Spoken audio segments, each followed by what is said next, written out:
ஜெபம் செய்வோம். அன்பும் இரக்கமுள்ள பரலோக பிதாவே, மனமகிழ்ச்சியான இந்த காலை வேளைக்காக நன்றியோடு ஸ்தோத்திரிக்கிறோம். ஏன்னா உள்ளத்தின் ஆழத்திலிருந்து ஆண்டவரை ஸ்தோத்திரிங்க. நாங்கள் நிற்பதும் நிர்மூலமாகாமல் இருப்பதும் கர்த்தருடைய கிருபைன்னு சொல்லுங்க. ஒவ்வொரு நாளும் அவர் செய்கிற அற்புதங்களுக்கு அளவே இல்லை.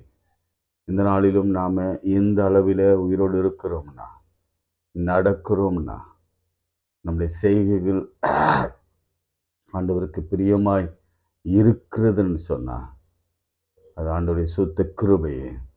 எல்லாரும் ஸ்தோத்திரிங்க. ஆண்டவர் கொடுத்த எல்லா வாழ்வுக்காக, நலமான வாழ்வுக்காக, கணவனுக்காக, மனைவிக்காக, பெற்றோர்களுக்காக, பிள்ளைகளுக்காக, பேர பிள்ளைகளுக்காக ஆண்டவருக்கு நன்றி செலுத்துங்க. இது எதுவுமே இல்லாம தனிமரமா இருக்கிற அநேகர் இன்னும் ஆண்டவரை உற்சாகமாய் துதித்து கொண்டிருக்கிற பொழுது நம்ம இவையெல்லாம் பெற்றிருக்கிறோம். ஆனால் ஆண்டவரை துதிக்கவோ நமக்கு மனம் இல்லை, ஸ்தோத்தரிக்கவும் மனம் இல்லை. நம்ம பாடுகள் சமயத்தில், உபத்திரவங்கள் சமயத்தில், வேதனைகள் சமயத்தில், தாமதங்கள் சமயத்தில், விரக்தியின் காலங்களில் நாம் ஆண்டவரை விட்டு பிரிந்து விலகியே நிற்கிறோம். ஆனாலும் இந்த வேளையிலும் கூட ஒன்றாக இணைந்திருக்கிற நாம ஆண்டவரோடு கூட சேர்ந்து, ஆண்டவரே உமக்கு நன்றி ஆண்டவரே, உம்மோடு இருப்பது தான் இருதயத்தின் வாஞ்சை, உம் சித்தம் செய்வது தான் எங்களது பாக்கியம் என்று நாம் சொல்லுவோம். எப்பொழுதுமே அவருடைய பராமரிப்பில் இருக்கும்படியா ஆண்டவரை நோக்கி நம்ம ஜெபிப்போம். ஆண்டவரே, எப்பொழுதும் உடைய கண் பார்வையில் நாங்கள் இருக்கணும். ஆண்டவரே இருக்கிறோம், அதற்காக ஸ்தோத்திரிக்கிறோம். ஆண்டவரே, யோபின் குடும்பத்தை நீர் விசாரித்து அனுதினமும் யாதாமை ஏவாளை வந்து பார்த்து, உடைய கண்கள் பூமி எங்கும் லாவிக் கொண்டிருக்கிறது, 7 கண்களும் சந்தோஷமாக எங்களை பார்த்து கொண்டிருக்கிறது. ஸ்தோத்திரம். எங்கள் சிறுமையை பார்க்கிறீர், உமக்கு நன்றி. எங்கள் எளிமையை பார்க்கிறீர், உமக்கு நன்றி. எங்கள் அலைச்சல்களை அறிந்திருக்கிறீர், உமக்கு நன்றி. எங்களை காண்கிறவர், அதற்காக உமக்கு ஸ்தோத்திரம். எங்கள் மேல் மனதுருகிறவர், அதற்காக ஸ்தோத்திரம். எங்களை குணமாக்குறவர் நீர், அதற்காக உமக்கு ஸ்தோத்திரம் செலுத்துகிறோம். எங்களை கடனிலிருந்து வெளியே கொண்டு வந்து எங்களை செழிப்பான இடங்களில் வைக்கிறவர், உமக்கு ஸ்தோத்திரம். இந்த வனாந்தர வாழ்க்கைக்கு ஒரு முற்றுப்புள்ளி வைக்கிறீர், ஸ்தோத்திரம். திருமண வாழ்க்கையை ஏற்படுத்தி கொடுக்கிறீர், ஸ்தோத்திரம். குழந்தை பேருக்கான எல்லா ஆசீர்வாதங்களும் கர்த்தர் கொடுக்கிறீர், ஸ்தோத்திரம். பிரிந்த குடும்பங்களை இணைக்கிறீர், உமக்கு ஸ்தோத்திரம். சரும வியாதியில விடுதலையாக்குறீர், அதுக்காக ஸ்தோத்திரம். எல்லா புகழும், எல்லா துதியும், எல்லா கணமும் ஒருவருக்கு செலுத்துகிறோம். இயேசுவின் நாமத்தில் ஜெபிக்கிறோம் நல்ல பிதாவே, ஆமென். ஒரு புதிய பாடல், அதை நம்ம பாட ட்ரை பண்ணுவோம். எனக்கு யாருண்டு கலங்கின நேரத்தில் உம் கரம் என்னை நடத்தினதே. நான் அதை விளக்கி சொல்கிறேன். ஏன்னா ஒருவேளை நான் சரியாக பாடலைனாலும் கூட இந்த பாட்டை நீங்கள் கற்றுக்கொள்ளுங்க. எனக்கு யாருண்டு கலங்கின நேரத்தில் உம் கரம் என்னை நடத்தியதே. எனக்கு யாருண்டு கலங்கின நேரத்தில் உம் கரம் என்னை நடத்தியதே. உடைத்தீ உருவாக்கினீ சிஸ்தித்தீ சீர்படுத்தினீர் புடமிட்டீ புதிதாக்கினீர் பிரித்தீ பிரியாதிருந்தீர். எனக்கு யாருண்டு கலங்கின நேரத்தில் உம் கரம் என்னை நடத்தியதே. எனக்கு யாருண்டு கலங்கின நேரத்தில் உம் கரம் என்னை நடத்தியதே. பள்ளத்தின் நடுவில் நான் நடந்தேன், அச்சத்தின் உச்சத்தை பார்த்தேன். ஒளியில்லா இருளில் நான் நடந்தேன், இயேசுவில்லா வாழ்வை நான் வெறுத்தேன். திரும்ப ஒரு விசை. பள்ளத்தின் நடுவில் நான் நடந்தேன், அச்சத்தின் உச்சத்தை பார்த்தேன், ஒளியில்லா இருளில் நான் நடந்தேன், இயேசுவில்லா வாழ்வை நான் வெறுத்தேன். உடைத்தீ உருவாக்கி நீ சிருஷ்டித்தீ சீர்படுத்தி நீர் உடைத்தீ உருவாக்கி நீ சிச்சித்தீ சீர்படுத்தி நீ புடமிட்டி புதிதாக்கி நீ பிரித்தீ பிரியாதிருந்தீர் எனக்கு யாருண்டு, கலங்கின நேரத்தில் கரம் என்னை நடத்தியதே. மரணத்தின் விளிம்பில் நான் இருந்தேன், பாதாள குழியில் நான் கிடந்தேன், பாவத்தின் பாரத்தை சுமந்தேன், இயேசுவில்லா வாழ்வை நான் வெறுத்தேன். மரணத்தின் விளிம்பில் நான் நடந்தேன், பாதாள குழியில் நான் கிடந்தேன், பாவத்தின் பாரத்தை சுமந்தேன், இயேசுவில்லா வாழ்வை நான் வெறுத்தேன். உடைத்தீர் உருவாக்கி நீர் சிருஷ்டித்தீர் சீர்படுத்தி நீர் புடமிட்டு புதிதாக்கி நீர் பிரித்தீர் பிரியாதிருந்தீர் எனக்கு யாருண்டு, கலங்கின நேரத்தில் கரம் என்னை நடத்தியதே. எனக்கு யாருண்டு, கலங்கின நேரத்தில் கரம் என்னை நடத்தியதே. கரங்களை உயர்த்தி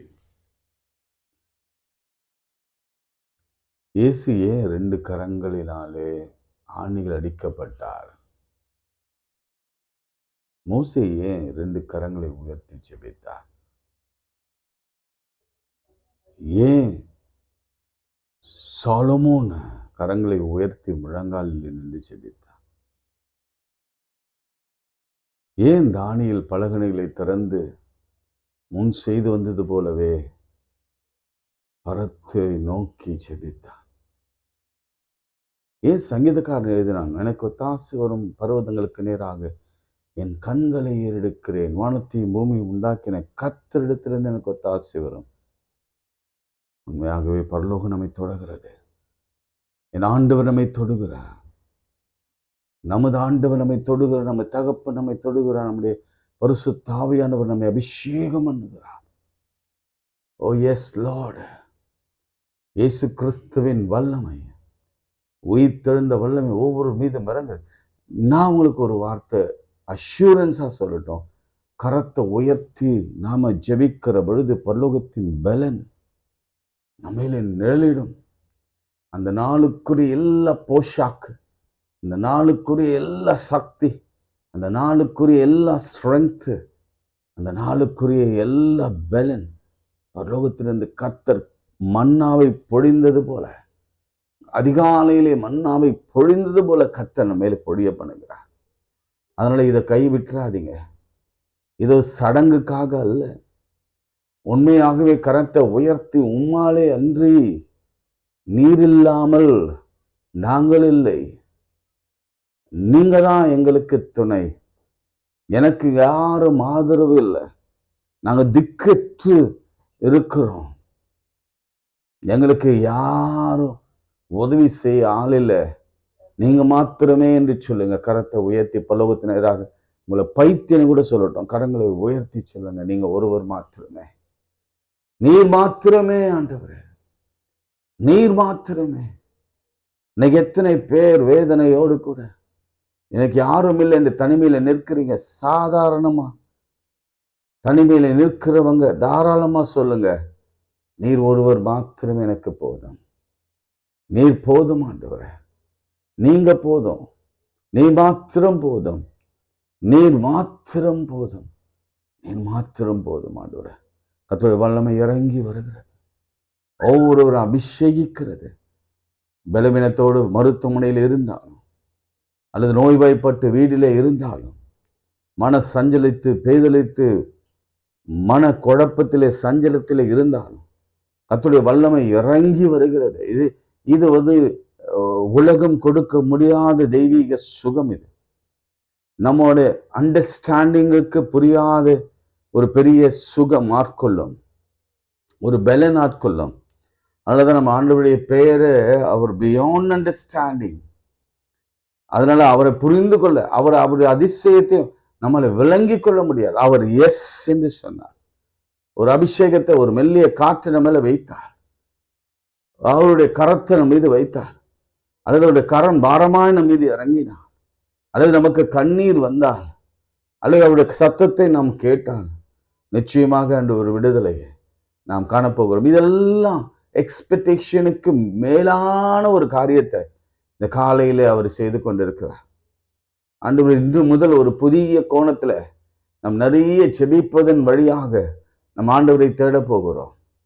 நிச்சயமாகவே ஆண்டவர் பெரியவர். சொல்லுங்க எல்லாம், கர்த்தர் நல்லவர், கர்த்தர் நல்லவர், கர்த்தர் நல்லவர். அவர் கிருபை என்றும் உள்ளது, அவர் கிருபை என்றும் உள்ளது, அவர் கிருபை என்றும் உள்ளது. ஆண்டவரே, எங்கள் பிள்ளைகள் மீது உம்முடைய கிருபை, எங்கள் பெற்றோர்கள் மீது உம்முடைய கிருபை, எங்கள் பேர பிள்ளைகள் மீது உம்முடைய கிருபை, எங்கள் வியாபாரத்தின் மீது உம்முடைய கிருபை என்று அவரால் தான் கடனை அடைக்க முடியும், அவரால் தான் வியாதியை குணமாக்க முடியும், அவர் தான் இருதயத்தை குணமாக்க முடியும், அவர் தான் ரத்தத்தை கண்ட்ரோல் பண்ண முடியும், அவர் தான் DNA கண்ட்ரோல் பண்ண முடியும், அவர் தான் பிளேட்லெட்ஸை அளக்க முடியும், அவர் தான் எல்லை அணுக்களையும் சிகப்பு அணுக்களையும் சரியான அளவுக்கு வைக்க முடியும், அவரால் தான் அந்த சின்ன கணையத்தை சரியாக இயங்க பண்ண முடியும், அவரால் தான் அந்த சிறுநீரகத்தை சீராக இயங்க பண்ண முடியும், அவரால் தான் அந்த மூளை மண்டலத்தில் இருக்கிற நியூரான்ஸ் எல்லாம் வேலை செய்ய, செல்கள் எல்லாம் வேலை செய்ய அவரால் தான் முடியும். ஏனென்றால் அவர் தான் படைத்தவர், பேர் சொல்லி அழைத்தவர், அவருடைய அனந்த ஞானத்தினால் தான் உருவாக்கப்பட்டது. Thank you father. இந்த காலை வேளையில கர்த்தருடைய பிரசன்னம் மத்தியில இறங்கி வந்து கொண்டிருக்கிறதுக்காய் ஸ்தோத்திரம், அபிஷேகித்து கொண்டிருக்கிறதுக்காய் ஸ்தோத்திரம். நிச்சயமாக நாங்கள் வேறு மனுஷராக மாறுகிறோம். உலகத்தானுக்கும் எங்களுக்கும் உள்ள வித்தியாசத்தை அநேகர் காணப்போகிறார்கள். ஆண்டவரே, இது வரைக்கும் நாங்கள் விரக்தியில பேசினதெல்லாம் போதும், இனி நாங்கள் வைராக்கியத்திலே கூட இணைந்து வாழ்கிற கிருபையை தாரும். இயேசுவின் நாமத்தில் ஜெபிக்கிறோம் பிதாவே, ஆமென், ஆமென். பிரியமானவர்களே, நேற்று தினத்திலே நாம மோசே உடைய வாழ்க்கையை நாம பார்த்தோம். ஆண்டவருடைய சித்தம், நான் நினைக்கிறேன் உண்மையாகவே ஆண்டவர் ஒவ்வொரு நாளும் அவருடைய வார்த்தையை கொடுக்கும் பொழுது ஆப்டா கொடுக்கிறார். நிச்சயமாகவே நான் நேற்று அப்படி மோசேயை தெரிந்து கொள்ள வேண்டும் என்று நான் அதுக்கு முன்னாடி ஆயத்தப்படுத்தவே இல்லை. ஏதோ சரி, நான் நாளைக்கு என்ன பேசலாம் அப்படின்னு நான் யோசித்து கொண்டிருந்த பொழுதுதான் மோசேயை குறித்து ஆண்டவர் பேசும்படி என் மனதில் அவர் அதை வைத்தார், ஆவியானவர் அதை வைத்தார். அப்புறம் பார்த்தா நம்ம இந்த காலங்களிலே பேசிக்கொண்டிருக்கிற இந்த பேரண்டிங், சில்ட்ரன்ஸ், அப்புறமா தான் சில்ட்ரன்ஸ் டே, அது மாதிரி நேற்று நிறைய பேர் அதை சில்ட்ரன்ஸ் டே பற்றி பேசும் பொழுது எனக்கு ஒருத்தர் வீடியோ கூட சென்ட் பண்ணார். ஐயா, நீங்கள் பேசுனதை தான் இன்னொருத்தர் பேசியிருக்கிறாரு அப்படின்னு சொன்னார். அப்போ ஆவியானவர் ஒரே லைன்ல, ஒரே வேவ் லெங்க்ல நம் அனைவரையும் கொண்டு போய் கொண்டிருக்கிறார். மீண்டும் இந்த 1000 சப்ஸ்கிரைபர்கள் உருவாவதற்கு காரணமாக இருந்த உங்களுக்கு நான் கர்த்தருக்குள் மிகவும் கடமைப்பட்டு உங்களுக்காக எப்பொழுதும் நான் ஜெபித்து கொண்டிருக்கிறேன்.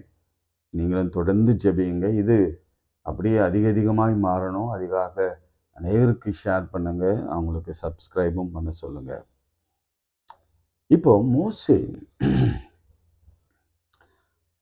மோசே ஜலத்திலிருந்து எடுத்தவன் என்று நம்ம பார்வோனின் குமாரத்தி அவளுக்கு மோசே என்று பெயரிடுகிறாள் என்பதெல்லாம் நாம் பார்க்கிறோம். இன்றைக்கு ஒரு முக்கியமான ஒரு செய்தி, இந்த சில்ட்ரன்ஸ்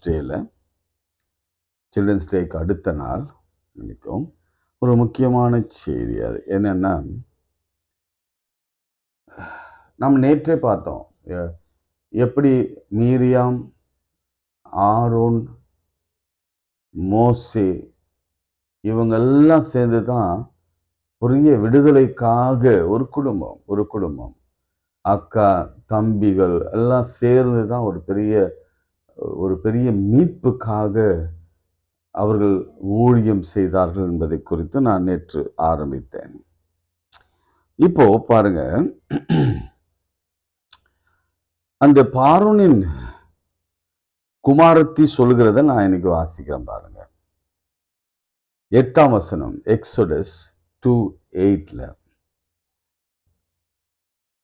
பார்வோனின் குமாரத்தி அவளை நோக்கி, நீ இந்த பிள்ளை எடுத்து கொண்டு போய் அதை எனக்கு வளர்த்திடு, நான் உனக்கு சம்பளம் கொடுக்கிறேன் என்றாள்.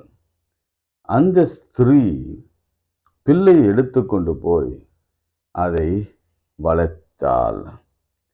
அந்த பிள்ளையை எனக்காக வளர்த்திடு, அதை எனக்கு, இதை நீங்க கோடிட்டு வைத்துக் கொள்ளுங்க, இதை எனக்கு வளர்த்திடு. இதுதான் ஆண்டவர் ஒவ்வொரு குழந்தை பேற்றிலும் எதிர்பார்க்கிற ஒரு அந்நிய ஸ்திரீயின் வாயிலிருந்து இந்த வார்த்தைய நம் அனைவருக்கும் அவர் சொல்லி கொடுக்கிறார். என்ன சொல்லி கொடுக்கிறார் தெரியுமா? எனக்காக வளர்த்திடு. இல்ல, எவ்வளவு ஆச்சரியம் பாருங்களேன். எனக்காக வளர்த்திடு.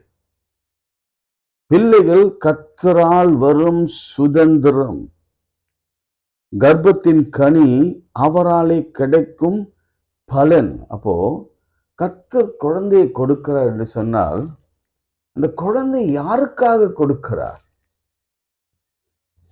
நீங்க நல்லா புரிஞ்சுக்கணும்னா, அண்ணால கொஞ்சம் டிலே பண்ண காரணம்,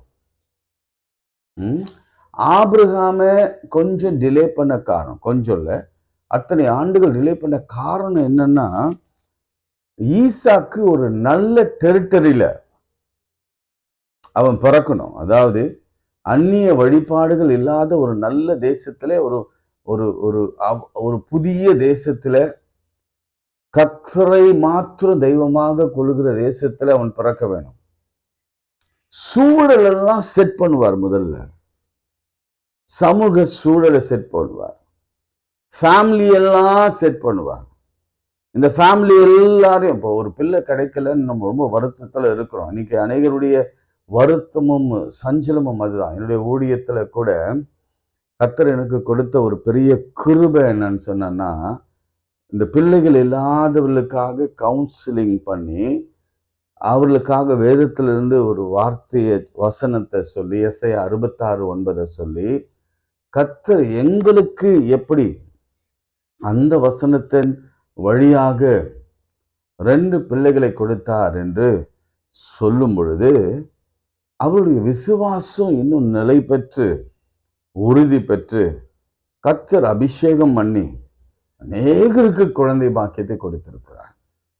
1 2 இல்லை, அநேக சாட்சிகள் என்னாலே சொல்ல முடியும். 5 வருடங்கள், 6 வருடங்கள், 10 வருடங்கள், அப்படி குழந்தை இல்லாதவர்களுக்கெல்லாம். சரி, எனக்குள்ள இருந்த ஒரு பெரிய கேள்வி அப்பொழுதெல்லாம், எனக்கு தாமதமான பொழுது ஏற்பட்ட கேள்விகள் எல்லாம், ஏன் ஆண்டவர் இப்படி ஒரு டிலே? எனக்கு கூட இந்த ஃபர்ஸ்ட் பார்ன் ஆண்டவர் அபார்ஷனாக அல்லது ப்ரீமெச்சூர் பேபியாக பிறந்து இறக்க பண்ணினார். அதற்கான காரணம் என்ன அப்படிலாம் நான் ஆண்டவரிடத்துல விசாரித்து, அவரோடு கூட நான் தர்க்கம் பண்ணி பேசி, அவரோட கூட முறையிட்டு வேண்டுதல் செய்த போதெல்லாம் ஆண்டவர் சொல்லுகிற காரணம் என்ன தெரியுங்களா? உங்களுக்கும் தான். ஆண்டவர் உங்களுக்கு ஒரு குழந்தையை நிச்சயம் கொடுப்பார். ஆனா அந்த குழந்தையுடைய வேல்யூவை நீங்க புரிஞ்சு கொள்ளல இது வரைக்கும். நீங்க உலக பிரகாரமாக எல்லாரும் குழந்தையை பெற்றுக் கொள்கிறாங்க. அவ்விதமா உங்களுக்கு குழந்தையை கொடுக்க விரும்பல. அதெல்லாம் 10ஓட 11. ஆனா உங்களுக்கு கொடுப்பது விசேஷம். அதனாலதான் பவுல் சொல்லும் பொழுது, நாமெல்லாம் மண் பாண்டங்களிலே அந்த வைரத்தை, அந்த வெளியேறப்பட்ட முத்துக்களை நம்ம சுமந்திருக்கிறோம். நம்ம மண் பாண்டம். ஆனா நம்ம வயிற்றுக்குள்ள, யூட்ரஸ்குள்ள, நமக்குள்ள வளர்கிறது என்னன்னா, இருக்கிறது என்னன்னா, வளரப்போகிறது என்னன்னா, அல்லது பிறக்க போகிறது என்னன்னா, அது விலை உயர்ந்த முத்துக்கள். அது நாம் அழிந்து போகும், ஆனா அந்த முத்துக்கள் என்றும் வாழும். நீங்க யோசனை பண்ணி பார்த்தீங்கன்னா, ஒவ்வொரு குழந்தைக்கு டிலேக்கு பிறகு, ஃபார் எக்ஸாம்பிள் நீங்க ஆபிரகாம்ல இருந்து எடுத்துக்கொண்ட ஆபிரகாமுக்கு ஒரு விசேஷமான ஒரு காரணம் இருந்தது. அதான் உங்களுக்கு சொன்னேன். அந்த காரணம் பழைய நூல்கள் இருக்கிறது. என்னென்றால் ஆபிரகாமுடைய மகனாகிய ஈசாக்கு அந்நிய தேசத்திலே பிறக்கக்கூடாது, அந்நிய வழிபாடுகளிலே வழிபாடு பண்ணுகிற இடங்களிலே அவன் பிறக்கக்கூடாது என்பதற்காகவே கர்த்தர் தாமதப்படுத்தி அவனை ஒரு தேசத்திலிருந்து மற்றொரு தேசத்துக்கு கொண்டு வந்து, அந்த தேசம் ஒரு கடவுளை அறிகிற அறிவு வருகிற பொழுது, இந்த விருத்த சேதனம் பற்றியெல்லாம் ஒரு அறிவு, கர்த்தர் பேசுகிற வார்த்தை என்ற ஒரு அறிவு, அல்லது கர்த்தரை பற்றிய ஒரு அறிவு அந்த தேசத்துக்குள்ள, அந்த மக்களுக்குள்ளே வருகிற பொழுது, இன்னும் சொல்ல போனா லோத்தையும் பிரித்து, லோத்தின் குடும்பம் அவ்வளவு மோசமான குடும்பம், அவள் வாழ்ந்த சோதம் குமாரா வேறு மாதிரியான குடும்பம், அவள் எல்லாரையும் பிரித்து ஒரு மகனை கொண்டு வந்து நிறுத்தணும். ஏன்னா அந்த பிள்ளை அந்த தவறான சமூகத்துல பிறந்திடக்கூடாது. இன்னைக்கு கூட நம்ம சில நேரங்களில் அப்படிதான் நினைக்கிறது உண்டு. நம்முடைய பெற்றோர் நம்ம வாழும் இடத்துல ஒரு தவறான பழக்கம் உள்ளவர்கள் வாழுகிற இடத்துல நாம் போய் குடியிருக்க மாட்டோம். நம்முடைய பிள்ளைகளை வாழ வைக்க மாட்டோம். இந்த பிள்ளைகளை படிக்க வைக்க மாட்டோம். உடனே என்ன செய்வோம், சிலர் என்ன செய்வோம், ஐயோ நீ இங்க இருக்கக்கூடாது மகனே, நீ ஹாஸ்டல்ல போய் படி. ஏன்னா அந்த சூழல் தவறு. இப்போ நம்முடைய தகப்பன், பரம தகப்பன்லாம் எப்படியோ யோசிப்பார் பாருங்க. உங்களுக்கு ஒரு குழந்தைய சாதாரணமா கொடுத்துட்டு ஏதோ வளர்ந்து போகட்டும், அவனும் ஒரு பிள்ளையை பெற்றுக்கொள்ளட்டும், அவன் ஒரு தாத்தாவாகட்டும், அப்படியெல்லாம் ஆண்டவருடைய திட்டம் இல்லை. ஆண்டவர் ஒரு பக்தி உள்ள சந்ததி. அதுதான் நம்ம மல்கியாவில பார்க்கிறோம். What is wedding, what is திருமணம் என்றால், பக்தி உள்ள ஆஃப்ஸ்பிரிங். திருமணம் என்பது பக்தி உள்ள சந்ததியை பெற்றெடுக்கும்படிதானே என்று வருகிறது. அதே போல நீங்க சாமுவேல் எடுத்துக்கொள்ளுங்க. ஏன் டிலே? ஆண்டவர் விரும்பினபடி அந்த தாயார், அந்த தகப்பன் ஒரு பிள்ளையை என்ன வாக்கணும் என்பதை ஒரு தெளிவில்லாம இருந்தாங்க. முதல்ல கொடுத்திருந்தா சாமுவேல் என்னவா மாறி இருப்பான்? சாமுவேல் என்ற பேருக்கு நமக்கு அர்த்தம் இல்லாம இருக்கும். அவனுடைய ஊழியக்காரனா இருந்திருக்க முடியாது, தீர்க்கதரிசியா இருந்திருக்க முடியாது. ஆனா டிலே பண்ண பிறகுதான் அந்த அம்மாவுக்கு ஒரு பெரிய ஒரு ரெவலேஷன் கிடைக்குது. இல்ல ஆண்டவர் இடத்துல நான் அப்படிதான் முறையிட போகிறேன், நீர் கொடுத்தீன்னா அது உமக்கே கொடுப்பேன் அப்படின்னு சொன்ன உடனே ஆண்டவர் அவனுக்கு கொடுத்தார். அதன் பிறகு அவளுக்கு பிள்ளைகள் பிறந்தது. சரி, மனோவா நியாயாதிபதி காலத்தில் நம்ம வாசிக்கலாம். மனோவுக்கு ஏன் டிலே பண்ணாரு? மனோவா அந்த சிம்சோன் ரட்சகனாக மாற வேண்டும், அதுதான் அவருடைய பர்பஸ். அவன் நசரேனாக இருக்கணும், அவன் ரட்சிக்கணும், அநேகரை ரட்சிக்கணும், அநேகரை மீட்கணும், கர்த்தரே தெய்வம் என்று முழக்கமிடணும். ஒவ்வொரு குழந்தை டிலேலையும், ஒவ்வொரு வாழ்க்கையில காணப்படுகிற டிலேலையும், அல்லது ஒவ்வொரு வாழ்க்கையில வருகிற வியாதிக்கும், ஒவ்வொரு வாழ்க்கையில வருகிற சோதனைக்கும், யோபுவுக்கு ஏன் அத்தனை சோதனைகள்? ஏன் அத்தனை பிள்ளைகளும் போனாங்க? ஏன் இறந்து போனாங்க? காரணம் இருக்கு. காரணம் இல்லாம எந்தையோ ஆண்டவர் செய்யவே மாட்டார். சோ இன்றைக்கு ஆண்டவர் நமக்கு கொடுக்கிற ஒரு பெரிய செய்தி என்னன்னா, நாம பெற்றோர்களாகி நம்ம பிள்ளைகளை நாம என்னவாக, யாருக்காக, எப்படி நாம வளர்க்க போகிறோம் என்பதுதான். நல்ல கல்வி, நல்ல பதவி, நல்ல பொறுப்பு, நல்ல வீடு, அவனுக்கு நல்ல வசதிகள் எல்லாம் செய்து அவன் கர்த்தருடைய ஊழியத்தை செய்கிறவனாக, சாமுவேலாக, சிம்சோனாக, தாவீதாக, யோசேப்பாக அவனை மாற்றணும் என்பதுதான் கர்த்தருடைய திட்டம். அதுதான் நீங்க நல்லா புரிஞ்சு கொள்ளணும். இந்த பிள்ளைய அவ்வளவு தைரியத்தோட நான் அதுல எழுதி வைத்திருந்தேன். நேற்று 2 விஷயத்த அவங்க செய்தாங்க. அதாவது கர்த்தரிடத்துல விசுவாசமா இருக்கிறவங்க பயப்பட மாட்டாங்க. ஒன்னு எழுதினேன், ஃபர்ஸ்ட் குறிப்பு. 2வது, கர்த்தரிடத்தில் விசுவாசமா இருக்கிறவங்க எந்த விளைவையும் சந்திக்க தயாரா இருப்பாங்க. ஃபார் இன்ஸ்டன்ட் வந்துங்க, ஒருவேளை அவங்க அக்கா மீரியம் மாட்டி இருந்தா அந்த குடும்பமே மாட்டிருக்கும். அதாவது மீரியம் அந்த குழந்தை சிக்கி அந்த குழந்தைய கொலை பண்றன்னு ஒரு முனைப்போட அதை பார்த்துட்டு இருந்தாங்கன்னு வச்சுங்களேன், முனைப்போட, அவ்வளவுதான். அந்த குழந்தை இறந்திருக்கும், அவங்க அக்கா இறந்திருப்பாங்க, ஆரோன் இறந்திருப்பாரு, அவங்க அப்பா இறந்திருப்பாங்க, அவங்க அம்மா இறந்திருப்பாங்க. ஆனா இந்த குடும்பம் என்ன விளைவு வந்தாலும் சந்திக்க தயாராக இருந்தது. எதுக்காக தெரியுமா? கர்த்தர் மீது ஒரு விசுவாசம். அதுவும் என்ன விசுவாசம்? இந்த பிள்ளை நிச்சயம் உயிரோட வரும் என்ற ஒரு விசுவாசம். இன்னொரு விசுவாசம் என்ன? இந்த பிள்ளை வளர்ந்து ஒரு பெரிய ரட்சகனாக, டெலிவரராக, ஒரு தீர்க்கதரிசியாக, ப்ராஃபட்டாக அவன் அநேகரை வெளியே கொண்டு வருவான் என்ற ஒரு அசைக்க முடியாத நம்பிக்கை. அதனாலதான் நீங்க கான்சிக்வன்சஸ் பத்தி கவலையப்படாதீங்க. கர்த்தர் மேல் நம்பிக்கையா இருங்க. கர்த்தர் மேல் நம்பிக்கையா இருந்து உண்மையாயிருங்க. எல்லாவற்றிலும் உண்மையா இருங்க. கான்சிக்வன்சஸ் எதுவாக கூட இருக்கட்டும், நம்ம தலையே கூட போகட்டும், அது கர்த்தருக்காக உண்மையா இருக்கிறதுனால போச்சுன்னா நிச்சயமாக அதற்கான பலனை நம்ம அடைவோம். ஒன்றும் பயம் இருக்கக்கூடாது. வாழ்க்கையில பயமே இருக்க. நான் நிறைய நேரம் அந்த பயத்தெல்லாம் கடந்து போய் இருக்கிறேன். காரணம் என்ன தெரியுமா? எனக்கு தெரியும், நான் கர்த்தரிடத்துல விசுவாசமா இருக்கிறேன். வாழ்ந்தாலும் இயேசுவோடுதான், தாண்டாலும் இயேசுவோடுதான், எந்த நிலையிலும் இயேசுவோடுதான். ஏன்னா அப்படி ஒரு அஸ்திபாரத்தை எங்க வாழ்க்கையில நாங்கள் போட்டு வந்திருக்கொண்டு இருக்கிறோம். நீதிமான் 7 தரம் விழுந்தாலும் அவன் எழுந்திருப்பான் என்ற ஒரு நம்பிக்கை எங்களுக்கு இருக்கிறது, எனக்கு இருக்கிறது.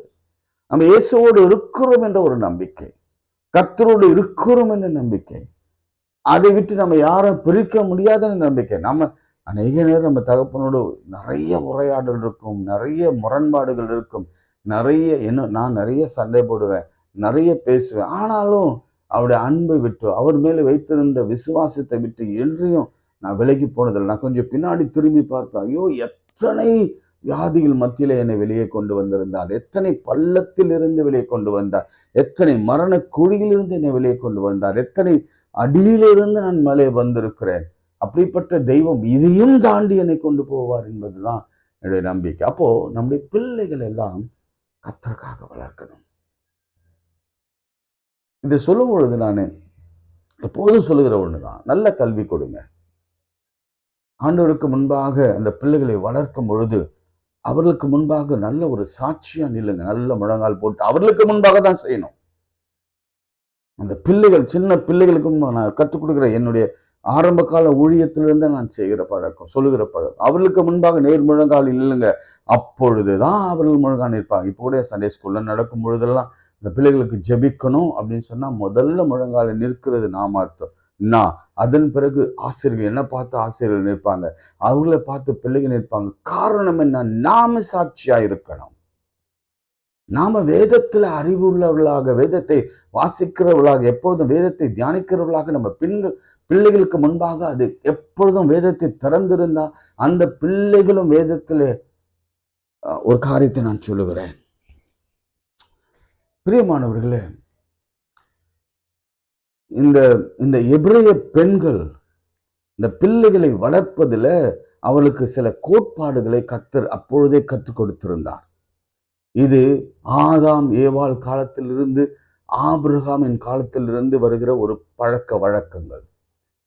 எப்படின்னா அவங்க அந்த ஆண்டவரை தியானிப்பதில், ஆண்டவரை துதிப்பதில், ஆண்டவர் பெயரை சொல்லாமல் இருப்பதில், அவரை சர்வ வல்லவர் என்று மற்ற காரண பெயர்களை வைத்து கூப்பிடுவதில், பிள்ளைகளுக்கு அதை சொல்லிக் கொடுப்பதில், பிள்ளைகளுக்கு அந்த ஞானத்தை, அந்த வேதத்தை பொதித்து கொண்டே இருப்பதில், அவர்கள் எப்போதும் அந்த பிள்ளைகளை வளர்ப்பதில், ஏன்னா அந்த உபாகமத்தில் சொல்லியிருக்கிறபடியே நீங்க கருத்தாவும் பிள்ளைகளுக்கு கற்றுக் கொடுக்கணும்.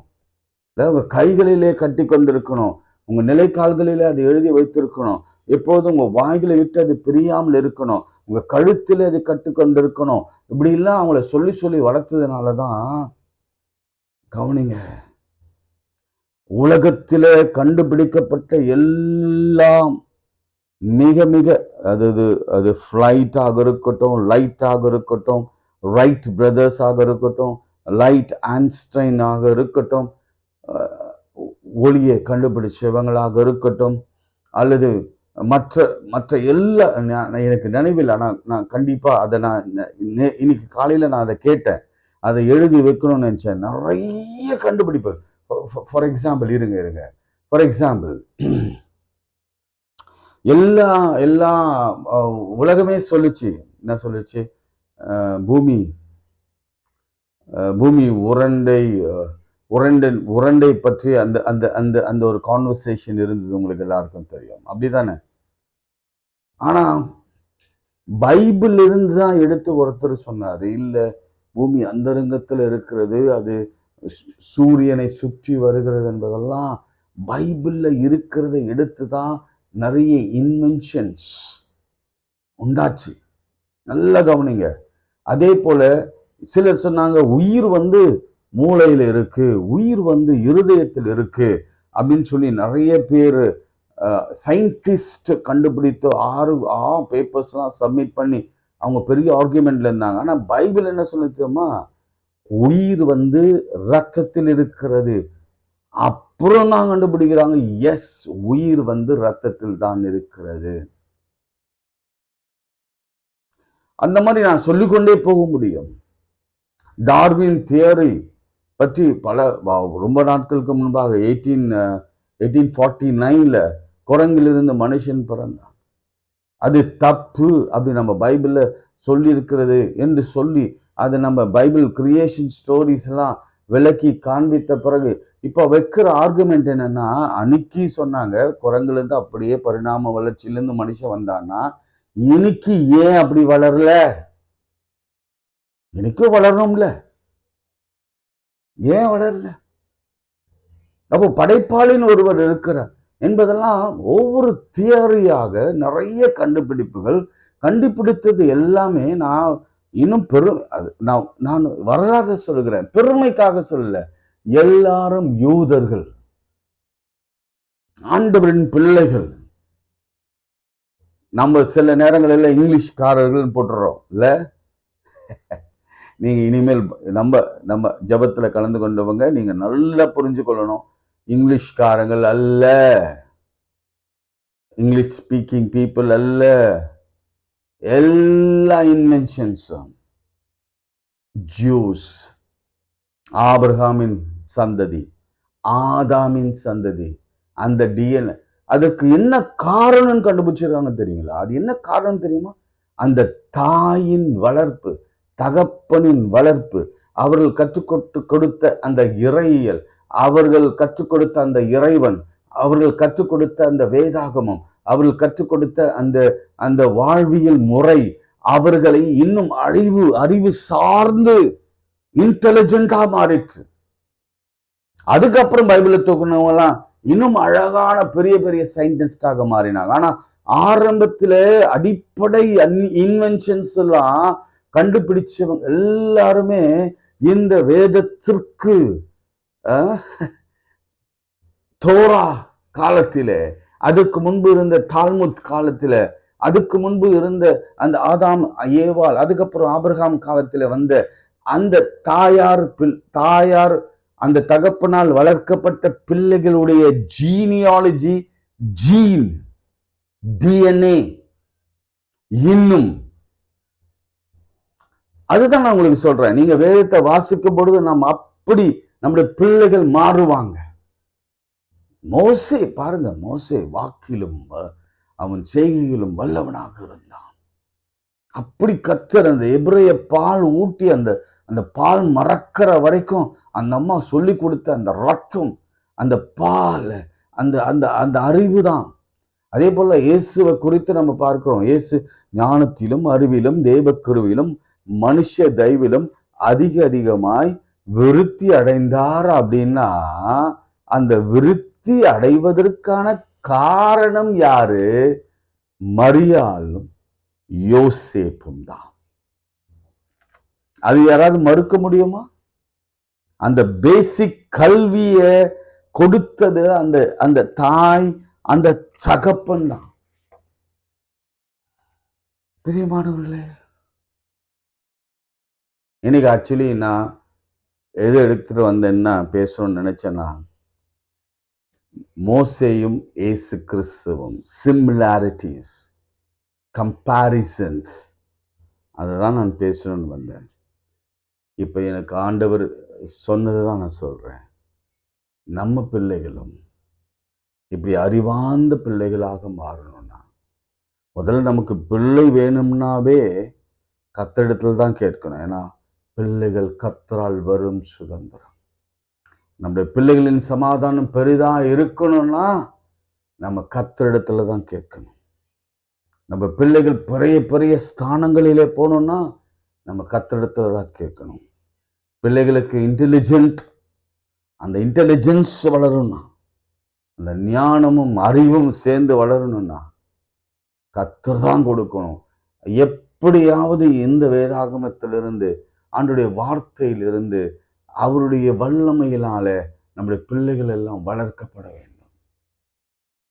பாருங்க, இந்த ஒரு ஒரு 3 or 5 பால் மறுக்கிற வரைக்கும் அந்த குழந்தை வளர்ந்தது இல்லை. 2 years வரைக்கும் இருந்ததுன்னு வச்சுக்கோங்களேன். For example 2 years. ஏன் 2 years சொல்றேன்னா, அந்த சிமிலாரிட்டி ஒன்று சொல்லிடுறேன். இயேசு கிறிஸ்து இவர் எகிப்தில் 2 years, பார்வோனின் அரண்மனையில் 2 years இருந்தார். யாரு? சாரி, குமாரத்தி பேலஸ்லேருந்து அவளை அம்மா கிட்ட ஒரு 2 years இருந்தாங்கன்னு வச்சுக்கோங்களேன். இயேசு கிறிஸ்து நாசரேத்திலிருந்து, அல்லது அவர் பிறந்த ஊராகிய பெத்லேஹேமில் இருந்து அவங்க 2 வயதுக்குட்பட்டவர்களெல்லாம் கொலை செய்யணும், 3 வயதுக்குட்பட்டவர்களெல்லாம் கொலை செய்யணும் அப்படின்னு சொல்லி ஒரு கட்டளை ஏரோது பிறப்பித்த பொழுது அவர்கள் ஓடிப்போனார்கள் எகிப்துக்கு. இவங்க எகிப்தின் அரண்மனைக்குள்ளே யாரு? மோசே உள்ள வராரு. இவர் எகிப்துக்கு ஓடி போனார். அதன் பிறகு ஏரோது ராஜா இறந்த பிறகு திரும்பவும் மீண்டும் ஆண்டவராக இயேசு கிறிஸ்து எகிப்திலிருந்து இஸ்ரேல், அவர் பிறந்த ஊராகிய நாசரேத்துக்கு அவர் திரும்பி வந்தார். 1-2 சிமிலாரிட்டி சொல்லிட்டு நான் ஜெபிக்க விரும்புகிறேன். அல்லது ஃபர்ஸ்ட் நான் சொன்னேன், பிள்ளைகள் டெஃபினட்டாக கர்த்தரால் கொடுக்கப்படுகிறது தான். பிள்ளைகள் கர்த்தருக்காக வளர்க்கணும். அதுதான் அவருடைய பெர்ஸ்பெக்டிவ். நீங்கள் இப்போ ஒரு தகப்பனத்தில் என் அப்பா இடத்துல நீங்கள் கேட்டிங்கன்னா, இந்த பிள்ளை என்னை மாதிரியே வரணும் அப்படின்னு தான் நினைப்பான். அதே மாதிரி தான் நம்ம தகப்பனுன்னு நினைப்பாரு, இந்த பிள்ளை எனக்காக தான் வளர்க்கணும். அவருக்குள்ள ஒரு வைராக்கியம். ஏன்னா அவருக்குன்னு நிறைய ஒரு சந்ததி உருவாகணும்ல. எல்லாரையும் அப்படியே விட்டுற முடியாதுல்ல. ஸோ அவருக்காக வளர்க்கிற ஒரு பெற்றோர்களாக நாம் இருக்கணும். அவருக்காக வளர்கிற பிள்ளைகளாக நாம் இருக்கணும். அதே போல் அந்த கூட இருந்தவங்க உயிருக்கும் பயப்படாம நம்பிக்கையோடு கூட அந்த மீரியாம், அந்த ஆரோன், அப்படியே அம்மாவாகிய ஜாக்கபேட், அவங்க அப்பாவாகிய அம்ரான் எல்லாரும் சேர்ந்து, ஆராம் எல்லாரும் சேர்ந்து தைரியத்தோட உயிரையும் பணையும் வைத்து அந்த பிள்ளையை பாதுகாத்து 3 மாதம் வரைக்கும் பாதுகாத்து, அதுக்கப்புறம் யாருக்கும் தெரியாமல் அந்த பிள்ளையை வளர்த்து கொடுத்தார்கள். அப்படி நம்ம தைரியம் உள்ளவர்களாக விசுவாசத்தில் கரேஜியஸாக இருக்கணும். எந்த கான்சிக்வன்சஸ் வந்தாலும் நம்ம எதிர்கொள்ள தயாராக இருக்கணும். ஏன்னா நம்மில் இருக்கிறவர் அவர் பெரியவர். அல்லேலூயா. நம்ம விசுவாசிக்கிறவர் இன்னார் என்று நாம் அறிந்திருக்கிறோம். அல்லேலூயா. கர்த்தர் நல்லவர் என்பதை நீங்கள் உணர்ந்து கொள்ளுங்கள். அதே போல் இந்த பர்த்திலே கூட பார்க்கலாம், மோசேக்கும் இயேசுவுக்கும் உள்ள சிமிலாரிட்டியை நீங்கள் பார்க்கலாம். அதன் பிறகு அந்த 2 இயர்ஸ்க்கு அப்புறம் அவங்க எப்படி திரும்ப 3-4 இயர்ஸ்க்கு அப்புறம் திரும்ப எகிப்துக்குலேருந்து அவர் வந்தார், அந்த சிமிலாரிட்டியை நம்மளால் பார்க்க முடிகிறது. சரிங்களா? அதன் பிறகு பாருங்க, ஃபினான்ஷியல் கண்டிஷன்ஸ் கூட பரலோகத்தின் பிதா பார்த்து கொண்டார். அப்படிதான் நான் சொல்லுவேன். இயேசு கிறிஸ்து அந்த வீட்டை விட்டு, அந்த ஊரை விட்டு வெளியில போறான்னு வச்சுக்கோங்களேன், அந்த ஊர் எகிப்துல போய் என்ன அவருக்கு பணம் கிடைச்சிருக்குமா? அவருக்கு அந்த பிள்ளையை வளர்க்க அவர்களுக்கு திராணி தெம்பு, அவர்களுக்கு அந்த பொருளாதார அந்த உதவி எங்கிருந்து கிடைச்சிருக்கும்? கொஞ்சம் யோசிச்சு பாருங்க. அதுக்கு ஆண்டவர் ப்ரீ பிளான் பண்ணுகிறார். ஒரு குழந்தையை பிறப்புவதற்கு முன்பாகவே அந்த குழந்தையை பெற்றெடுத்தவர்கள் வளர்க்க வேண்டிய நிதி ஆதாரங்கள் எல்லாம் செட் பண்றார். ஃபர்ஸ்ட் இல்ல, இந்த பேக்ரவுண்ட்ல செட் பண்றாரு. ஒரு வீடு வேணும், அந்த பிள்ளைக்கு அப்பாவுக்கு வேலை வேணும், அந்த அம்மாவுக்கு வேலை வேணும், இவை எல்லாவற்றையும் செட் பண்ணி தான் குழந்தைய கொடுப்பார். அது மாதிரிதான் ஏன் வான சாஸ்திரிகள் வந்தாங்கன்றது முதல் கேள்வி. நீங்க சொல்லலாம், இல்ல இல்ல ஒரு பெரிய நட்சத்திரத்தை பார்த்தாங்க, அது அவங்களுக்கு பெருசா பிரமிப்பா இருந்தது, யார் அந்த ராஜான்னு பார்க்கணும், யாரோ அது யூதருக்கு ராஜாவாமே, அவங்க யூதருக்கு ராஜா நினைச்சாங்களோ அது உலகத்துக்கு ராஜா நினைச்சா தெரியல, அப்படின்னு வந்தாங்களாமே. அப்படின்னா ஏன் வரணும்? சரி வந்தாங்க, அந்த நாள்ல வந்திருக்கலாம்ல, பிறந்த அன்னைக்கு வந்திருக்கலாம்ல, ஏன் வரல?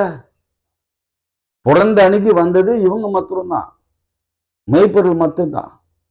ஆனா இவங்க எப்போ வந்தாங்க தெரியுமா? 2 வருஷத்துக்கு இடைப்பட்ட காலத்துல வந்தாங்க. அந்த 2 வருஷம் வரைக்கும் யோசேப்புக்கும் மரியாளுக்கும் பினான்சியல் இஷ்யூஸ் கிடையாது. ஏன்னா அவங்க அந்த நாட்டில தான் இருக்கிறாங்க. ஒரு நல்ல ஒரு தச்சனவர், நல்ல ஒரு பெரிய சிற்ப கலைஞர் அவர், அவருக்கு நல்ல வருமானம் அந்த ஊர்ல இருந்தது. பொண்டாட்டிய பிள்ளைய வச்சு அவரால் பார்த்து கொள்ள முடியும். அவருக்கு வீடு இருந்தது. ஏன்னா அவர் தாவீதின் வம்சத்தில் வருகிறவர். தாவீதின் வம்சத்தில் வருவவர்களுக்கு அங்க நிலம் கண்டிப்பாக உண்டு.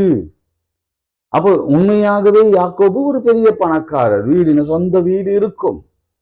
நம்ம உடனே அவருக்கு இடம் இல்லை, அவர் ஏழை, அவருக்கு இயேசுக்கு தலை சாய்க்க இடம் இல்லை, அப்படி இல்லை. அதெல்லாம் காரணமே இல்லை. நல்ல கவனிங்க. அதெல்லாம் காரணம் இல்லை. என்ன காரணம் என்னன்னா, அந்த காலத்துல எல்லா ஊர்களிலிருந்தும் எருசலேமுக்கு பண்டிகைக்காக வந்துடுவாங்க. வந்தவங்க எல்லாம் ரூம் எடுத்து தங்கிடுவாங்க. அப்படி தங்கிட்டாங்கன்னா ரூம் எடுக்க எங்க போவாங்க? ரூம் எங்க போய் கிடைக்கும்? ஸோ அது மாதிரி எல்லா கதவும் போய் சத்திரத்தை தட்டுறாங்க. எந்த இடத்துல அவங்களுக்கு வீடு இல்லை, ரூம் இல்லை. உடனே அவன் சொல்றான், சரி நிறமாத கர்ப்பிணியா இருக்கிறப்பா, நான் என்ன பண்ணட்டும், எல்லா இடத்துலையும் ஃபுல் ஆயிடுச்சு, ஒரே ஒரு இடம் தான் இருக்குது, அந்த இடத்துல கொஞ்சம் ஸ்பேஸ் இருக்கு, அது மாட்டு கட்டுற இடம், சரி அந்த இடத்துல போயிட்டு நீங்க யூஸ் பண்ணிங்க, உங்களுக்கு ஒரு எமர்ஜென்சிக்காக நான் உங்களுக்கு கொடுக்குறேன். அவர் பிறந்து ஒரு 3 வருஷம் வரைக்கும் அந்த மாட்டுக்கொட்டையில பிறந்து இருந்திருப்பாரு இல்லையா? 2 வருஷம் வரைக்கும், 1 வருஷம் வரைக்கும், 1 மாசம் வரைக்கும் இல்லையே. நல்லா யோசிக்கணும். அந்த குழந்தை பிறக்குது, பிறந்த உடனே அந்த தொப்புள் கொடியா இருக்கிறாங்க, அந்த குழந்தைய துணியில சுற்றி வச்சுக்கிறாங்க. கொஞ்ச நாளைக்கு தான் அங்க இருக்கு. அதாவது அந்த பண்டிகை முடிகிற வரைக்கும் தான் அந்த பாப்புலேஷன், அந்த சத்திரத்துல அவ்வளவு பிரச்சனைகள் இருக்கும், ஆக்குபேஷன் இருக்கும், அங்க நிறைய பேர் தங்குவாங்க. அதன் பிறகு படிப்படியா கொஞ்சம் கொஞ்சம் காலியா வரப்ப அதே சத்திரத்துல அவருக்கு இடம் கிடைச்சிருக்கும்.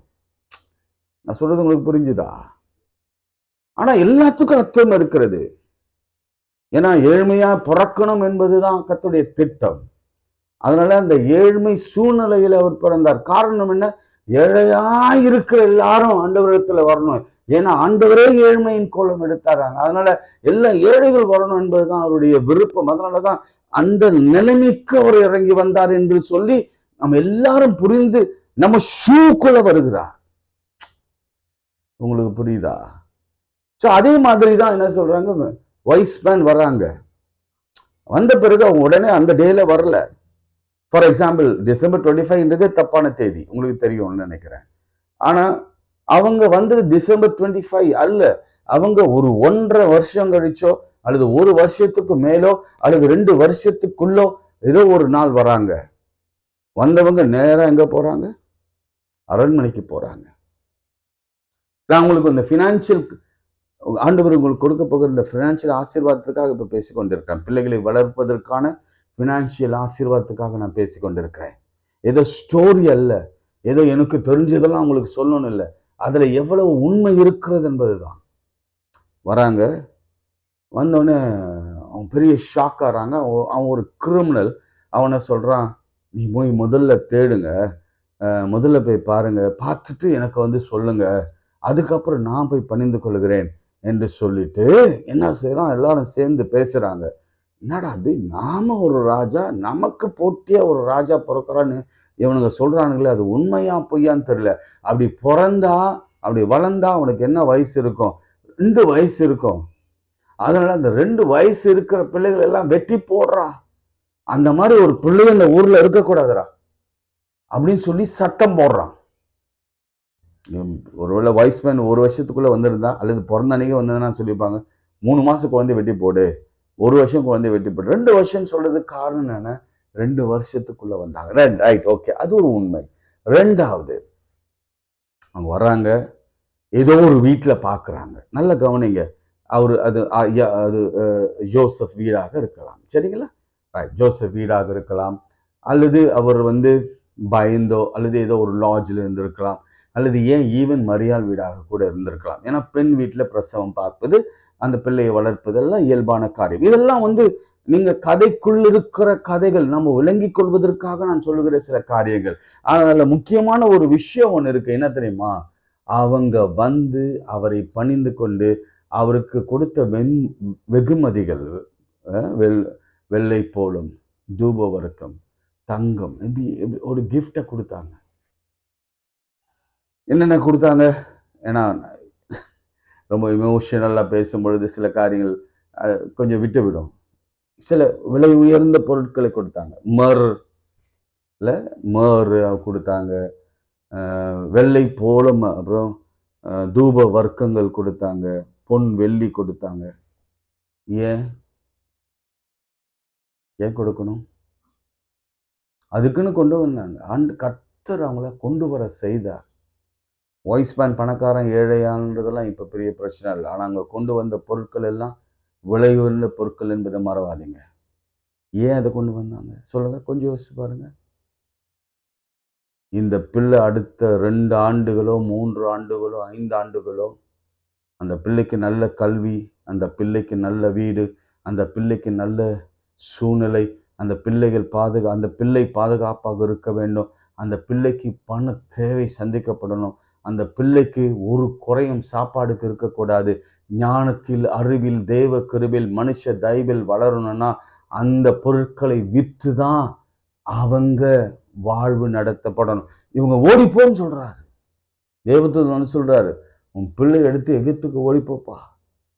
இங்க இவங்களுக்கு வாய்ஸ்மேன் சொல்றாரு, எப்பா நீ திரும்பி ஏரோது கிட்ட போகாத, போய் சொல்லிடாத, அவங்க அங்க இருக்காங்க, நீ இப்படியே திரும்பி ஓடி போயிரு. பாருங்க, ஒரு குழந்தையை கொடுக்கும் முன்பு கர்த்தர் எல்லாவற்றையும் சரி பண்றார். அந்த பிள்ளைக்கான சூழல் இங்க வந்து அவங்க வெட்டப்பட போற சூழல் எப்படி? மோசையோ கூட சாகிற நிலைமை தான், மோசே குடும்பமும் சாகிற நிலை தான், அந்த நிலையில காப்பாத்துறாரு.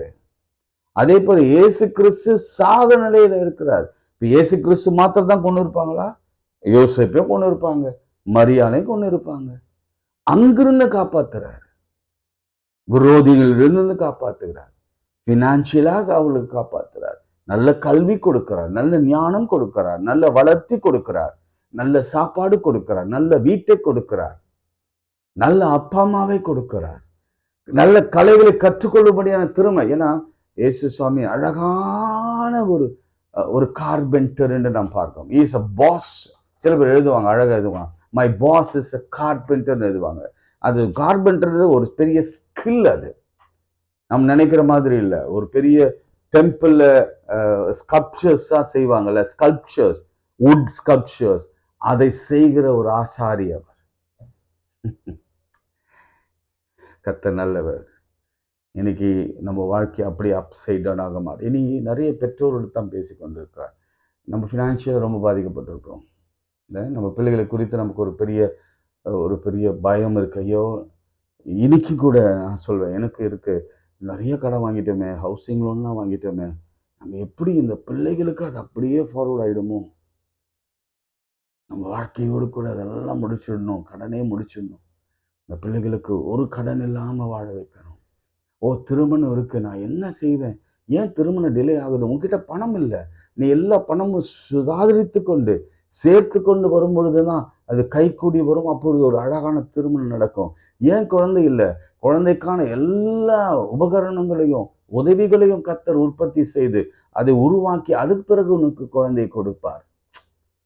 ஆண்டவருடைய ஞானம் தர பியாண்ட் அண்டர்ஸ்டாண்டிங் தாங்க.